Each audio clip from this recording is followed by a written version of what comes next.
warahmatullahi wabarakatuh. Gimana kabarnya? Alhamdulillahirrahmanirrahim. Kita pagi hari ini ketemu lagi dengan saya Nur Jayati dari Magister Keperawatan UMY.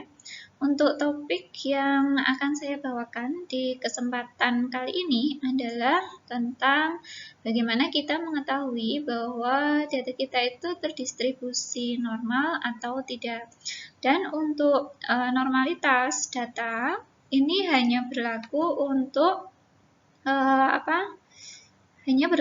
data numerik. Jadi untuk data yang kategorik itu tidak perlu dilakukan uji normalitas. Gitu ya. Nah, kenapa kita harus tahu data kita itu terdistribusi normal atau tidak? Itu berkaitan dengan yang pertama adalah bentuk penyajian data kita nanti. Kemudian yang kedua adalah ketika kita tahu data kita itu normal atau tidak, maka kita akan bisa menentukan uji hipotesis apa yang sesuai yang harus kita pilih. Jadi ini memang merupakan langkah awal sebelum kita melanjutkan ke statistik yang analitik atau statistik inferensial. Nah, yang pertama adalah tadi bahwa normalitas data itu akan berkaitan dengan bentuk penyajian data yang akan kita gunakan. Kalau data kita itu terdistribusi secara normal, ya, maka beberapa ukuran yang kita bisa gunakan adalah, pertama adalah mean, nilai rata-rata. Kemudian yang kedua adalah standar deviasi atau derajat penyimpangan. Sementara ketika hasil distribusi data kita itu tidak normal, maka tampilan data itu bisa kita pilih yang satu median atau nilai tengah. Kemudian yang kedua adalah nilai minimum dan maksimum. Nah, dari dua kotaan ini kan jelas sekali perbedaannya bahwa penyajian data itu akan tergantung dari uji normalitas data yang nantinya kita akan peroleh. Kemudian yang kedua, hasil uji normalitas itu akan mempengaruhi uji hipotesis yang akan kita pilih.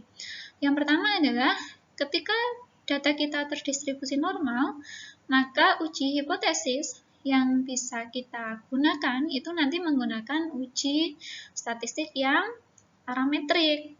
Namun, ketika data kita terdistribusi tidak normal, pilihannya adalah yang non-parametrik. Nah, dari sini jelas ya bahwa uji normalitas itu memang menjadi keharusan atau mutlak kita lakukan di awal untuk jenis data kita yang kategorinya adalah numerik. Nah, ini ada beberapa metode yang nanti bisa kita gunakan untuk menguji normalitas data kita. Yang pertama adalah kalau kita ingin menampilkan bentuk yang statistik yang deskriptif, maka kita bisa menggunakan beberapa parameter ini. Pertama adalah koefisien varian. Koefisien varian diperoleh dari standar deviasi dibagi min dikali 100. Nah, kalau data kita normal, maka nilai koefisien varian itu harus kurang dari 30%. Yang kedua adalah dari rasio skewness atau berapa derajat kemiringan data kita. Ini dianggap data kita normal ketika nilai rasio skewness-nya itu minus 2 sampai dengan 2. Nah, ini diperoleh dari nilai skewness itu sendiri dibagi dengan standar error skewness. Kemudian yang ketiga dilihat dari nilai rasio kurtosis. Ini juga dianggap normal data kita ketika nilainya minus 2 sampai dengan 2.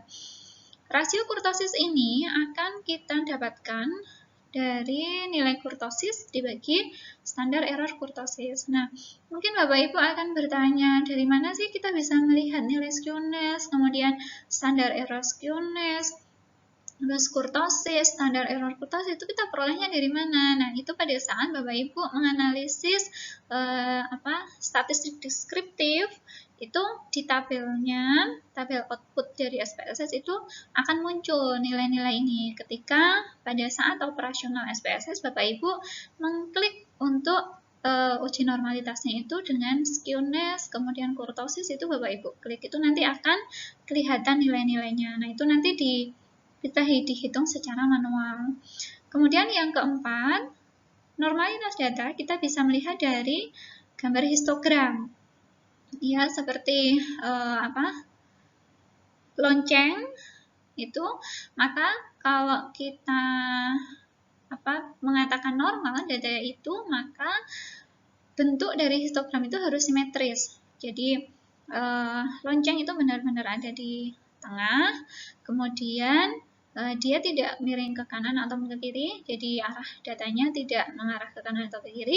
Kemudian tinggi lonceng juga tidak terlalu rendah dan juga tidak terlalu tinggi. Kemudian yang kelima itu kita menggunakan box plot. Dari nilai box plot kan kita akan mengetahui beberapa penyebaran data kita. Nah, itu dikatakan normal ketika box plot itu simetris, mediannya di tengah, kemudian tidak ada data yang outlier, maka kita bisa menyebut data kita itu normal. Kemudian yang selanjutnya adalah dari normal Kiki plot. Itu juga data akan menyebar di sekitar garis. Jadi kalau kita melihat di plot itu ada garis lurus, kemudian ada titik-titik di sekitar garis itu. Nah, kita akan bisa melihat bagaimana penyebarannya. Kalau dia menyebarnya di sekitaran garis lurus itu, maka kita bisa mengatakan bahwa data kita normal. Kemudian bisa juga kita melihat dari di trended Kiki plot itu juga datanya kalau normal itu dia akan menyebar di sekitar garis. Nah, kalau kita melihat yang untuk uji normalitas secara deskriptif ini kan memang banyak yang secara subjektif ya, penilaian kita secara subjektif, misalnya dari histogram, kemudian box plot, Kiki plot, trended plot ini memang mengarah ke yang subjektif. Jadi tergantung dari penilaian si peneliti itu sendiri. Kemudian yang kedua, kita juga bisa menggunakan yang lebih mengurangi subjektivitas, yaitu dengan uji normalitas yang secara analitis. Dengan apa kita melihatnya? Yang pertama adalah dengan uji Kolmogorov-Smirnov. Nah, Kolmogorov-Smirnov itu kita pakai ketika besar sampel kita adalah lebih dari 50. Kemudian kalau sampel kita kurang dari 50, maka pilihan kita adalah melihat yang nilai Shapiro-Wilk. Nah, dikatakan normal itu ketika nilai p-value-nya itu lebih dari 0,05 dengan derajat kepercayaan yang kita tetapkan adalah 5% atau alfa 5%. Jadi normalitas itu ketika p-nya lebih besar dari 0,05, bukan kurang dari 0,05, karena kita masih di taraf uji normalitas, sehingga kita menganggap bahwa data yang kita dapatkan itu tidak ada perbedaan gitu, jadi dia normal. Nah, bagaimana kita bisa memilih dari dua jenis tadi? Memang yang paling banyak disukai adalah yang secara analitis, karena dia lebih objektif ya. Kemudian yang kedua juga lebih sensitif. Dalam arti lebih sensitif itu dia sudah akan menunjukkan angka-angka itu secara lebih pasti begitu. Nah, kita lanjut. Kemudian bisa jadi Bapak Ibu juga muncul pertanyaan, kalau kita punya dua data, ada variabel dependen, ada independen, semuanya bentuk datanya adalah bentuk numerik. Nah, apakah kita harus melakukan uji normalitas? Ada literatur yang menyebut bahwa sebaiknya diuji dua-duanya. Namun, yang lebih kuat pendapatnya adalah uji normalitas itu hanya berlaku untuk variabel dependen saja, jadi variabel yang menjadi output atau variabel yang dipengaruhi. Jadi variabel yang mempengaruhi tidak perlu Bapak Ibu lakukan uji normalitas begitu. Nah, dari hasil variabel dependen ini pada saat nanti uji normalitasnya tidak normal, maka Bapak Ibu bisa beralih ke uji statistik yang non parametrik.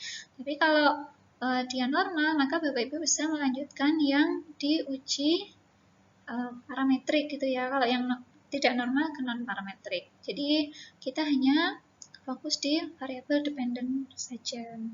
Kemudian, nah itu tadi kalau kita berharapnya semua data kita normal gitu ya, distribusi data kita normal, sehingga statistik yang parametrik itu akan bisa kita pakai. Namun, tidak menutup kemungkinan pada saat kita melakukan uji normalitas itu hasil distribusi data kita itu tidak normal. Nah, apakah kita langsung beralih saja ke non parametrik? Bisa saja Bapak Ibu langsung memilih yang non parametrik. Namun disarankan untuk melakukan transformasi. Jadi dirubah dulu bentuk data itu, bentuk data kita yang awal itu, kemudian nanti kita lakukan uji normalitas. Nah, transformasi data yang bisa Bapak Ibu pilih itu bisa menggunakan fungsi log ya.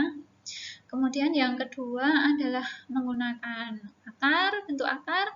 Kemudian yang ketiga dikuadratkan. Jadi data awal Bapak Ibu yang dapat, kemudian diuji normalitas ternyata tidak normal, itu nanti Bapak Ibu rubah bentuknya dalam bentuk log. Kemudian ada yang bisa diakarkan. Kemudian ada yang bisa dikuadratkan. Nah, ini dicoba satu persatu. Misalnya gini, Bapak Ibu yang pertama dilogkan, kemudian diuji normalitas. Nanti hasilnya normal atau tidak? Kalau normal, berarti Bapak Ibu lanjut ke yang parametrik. Kalau dia tidak normal, nah coba ke akar. Akar kemudian diuji normalitas lagi. Kalau tidak normal, ke kuadrat. Kemudian diuji normalitas. Jadi satu persatu seperti itu. Paling tidak 3 transformasi data ini yang bisa Bapak Ibu lakukan. Setelah 3 ini ternyata misalnya hasilnya semuanya tidak normal, ya berarti itu akan bisa menguatkan Bapak Ibu untuk beralih ke uji yang non parametrik gitu. Nah, bagaimana cara transformasi data? Di sini saya hanya memberikan panduan sekilas saja. Nanti untuk prakteknya akan ada sesi tersendiri. Ini saya coba menggunakan yang fungsi log. Nanti bisa diikuti saja alur ini. Jadi Bapak Ibu klik bagian atas itu transform, kemudian pilih compute, kemudian buat nama variabel data yang ditransformasi. Jadi kalau tadi datanya misalnya umur ternyata tidak normal, kemudian Bapak Ibu buat variabel baru yang namanya umur log misalnya seperti itu. Kemudian dimasukkan di kotak target, kemudian dipindahkan ke kotak numeric expression, itu nanti akan ada tanda panah, kemudian tulis nama variabel yang akan ditransformasi tadi. Yang akan ditransformasikan hanya umur.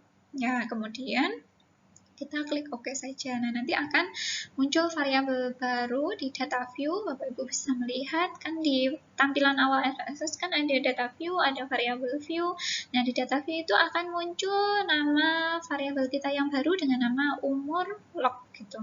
Kemudian setelah di nama variabel tadi yang namanya umur log, itu nanti yang Bapak Ibu lakukan uji normalitas. Jadi yang diuji normalitas bukan yang data umur lagi, namun yang data umur log. Ini sekilas saja saya berikan. Nah, semoga bermanfaat ya materi untuk uji normalitas ini. Nanti kita bisa lanjutkan ke uji praktek. Gitu. Terima kasih. Assalamualaikum warahmatullahi wabarakatuh.